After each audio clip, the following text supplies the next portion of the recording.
5 لاکھ کی کل خانی کر دی، 1.5 لاکھ کا قرضہ اس کو نہیں دیا. یار یہ ہے مسلمان خیر خواہ. میں کیسے سمجھوں کہ تم میرے خیر خواہ ہو؟ میں کیسے سمجھوں کہ مسلمان کا خیر خواہ ہے؟ میں کیسے سمجھوں؟ دن رات تو شریعت کا خون ہو رہا ہے، دن رات تو خون کے آنسو رلائے جا رہے ہیں ایک دوسرے کو. ظلم مسلمان پر ہو رہا ہے، ملاوٹ مسلمان کر رہا ہے، زیادتی مسلمان کر رہا ہے، نیچا مسلمان دکھا رہا ہے. جتنا جس سے بن پڑتا ہے اتنا ظلم غریب پر کر رہا ہوتا ہے. قرض دبا دیا، عیاشی کر رہا ہے، اور اس بیچارے کو جس نے قرض دیا ہے اس کو ذلیل کیا جا رہا ہے، رسوا کیا جا رہا ہے، پریشان کیا جا رہا ہے. اگر وہ سمجھدار ہو گیا، شریف مسئلے پر عمل کیا، تو اور اس کو ذلیل کیا جائے گا.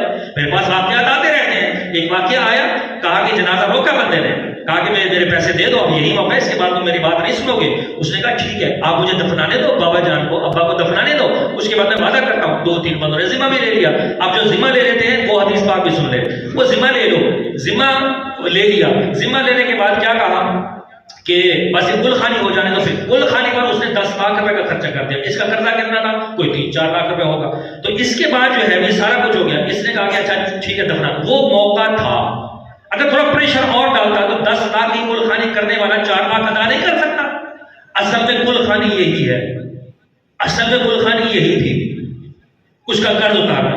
شریعت کا مسئلہ یہ ہے، قرآن کا مسئلہ یہ ہے. میں نے آپ کو بتایا کہ قرآن کی سب سے بڑی آیت لین دین کے حوالے سے ہے.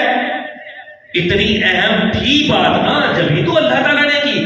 دنیا کتنی بڑی ترقی کر گئی، سائنس کتنا بڑی ترقی کر گئی، اس طرح کا نیبل بدل فارمولا وہ لا ہی نہ سکی جو فارمولا اس آیت میں اللہ تعالیٰ نے چاہا.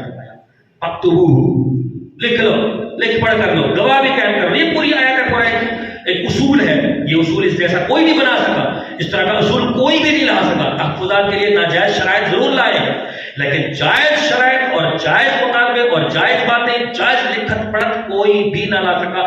یہ ہے میرے رب کی وحی کا مطلب اور وحی کی برکت، اور میرے حضور کے فرمان کی برکت، دین کی برکت، شریعت کی برکت، اور جس کو ہم نے پس پشت ڈالا ہوا ہے.